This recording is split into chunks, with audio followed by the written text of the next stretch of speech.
बांग्लादेश में जब से इस्कॉन के पुजारी चिन्मय कृष्ण ब्रह्मचारी की गिरफ्तारी हुई है, तभी से बांग्लादेश में इस्कॉन मिशन पर बैन की मांग भी उठ रही है। हालांकि गुरुवार को बांग्लादेश में हाईकोर्ट ने फिलहाल इस्कॉन पर रोक लगाने से इनकार कर दिया है। अभी तक लगातार ये चर्चा चल रही थी कि कभी भी बांग्लादेश में इस्कॉन पर प्रतिबंध लगाया जा सकता है, लेकिन कोर्ट ने फिलहाल इससे मना कर दिया।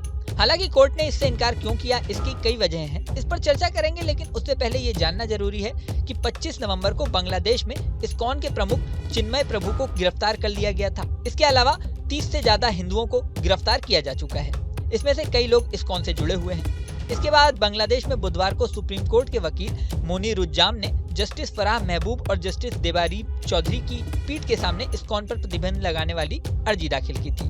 उन्होंने चटगांव और रंगपुर में आपातकाल घोषित करने की भी अपील की थी। सुनवाई की शुरुआत में अटॉर्नी जनरल की ओर से डिप्टी अटॉर्नी जनरल असदुद्दीन ने सरकार की ओर से उठाए गए कदमों की जानकारी अदालत को दी।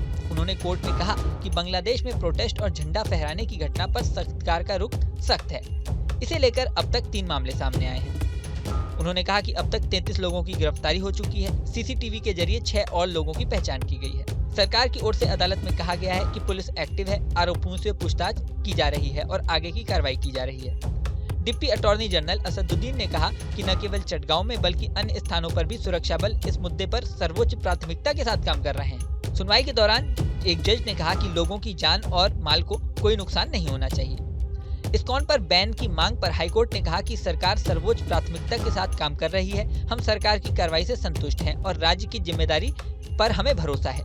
इस दौरान कोर्ट ने कहा कि हमारे देश में सभी धर्मों के लोग सौहार्दपूर्ण और मैत्रीपूर्ण हैं। आपसी सम्मान और प्यार नहीं खोएगा, इसलिए आवेदक को कोई चिंता नहीं करनी चाहिए। ये कह के उन्होंने आवेदक की मांग खारिज कर दी। हालांकि ये भी खबर आई है कि भारत के 5 संतों का प्रतिनिधिमंडल जल्द ही बांग्लादेश के प्रमुख मंत्रियों से मुलाकात करेगा। वो बांग्लादेश में हिंदुओं पर हो रहे अत्याचार का मुद्दा उठाएगा। इससे पहले बांग्लादेश की सरकार ने भी चिन्मय प्रभु की गिरफ्तारी पर चिंता जताई थी। बता दें कि चिन्मय कृष्ण सोमवार को ढाका से चटगांव की यात्रा कर रहे थे। इसी दौरान उन्हें सिविल ड्रेस में आए कुछ अधिकारियों की ओर से देशद्रोह का आरोप लगाते हुए गिरफ्तार कर लिया गया। उन्होंने खुद को बांग्लादेशी पुलिस का डिटेक्टिव बताया था। दरअसल 1 अक्टूबर को बांग्लादेश में चटगांव में विरोध प्रदर्शन हुए थे, जिसके बाद बांग्लादेश में झंडे के ऊपर दूसरे झंडे फहराने के आरोप लगे थे और देशद्रोह का आरोप लगा था। इसी आरोप में चिन्मय प्रभु और कई लोगों को गिरफ्तार किया जा चुका है। बांग्लादेश का मैटर लगातार इंटरनेशनल लेवल पर भी उठ रहा है और भारत भी इस पर नजरें बनाए हुए है। अब बांग्लादेश में क्या हालात बनते हैं, इस्कॉन को लेकर किस तरह का रुख सरकार अपनाती है, कोर्ट अपनाती है, इन सब चीजों पर लोगों की नजरें लगी हुई हैं। इस वीडियो में फिलहाल इतना ही, लेकिन जाने से पहले सबसे जरूरी बात, हमारे चैनल न्यूज नेशन को आपने अगर सब्सक्राइब नहीं किया है तो सब्सक्राइब कर लें। इसी के साथ स्क्रीन पर दिख रहा बेल आइकन प्रेस कर दें, जिससे हमारे नए वीडियोस की नोटिफिकेशन आपको मिलती रहे।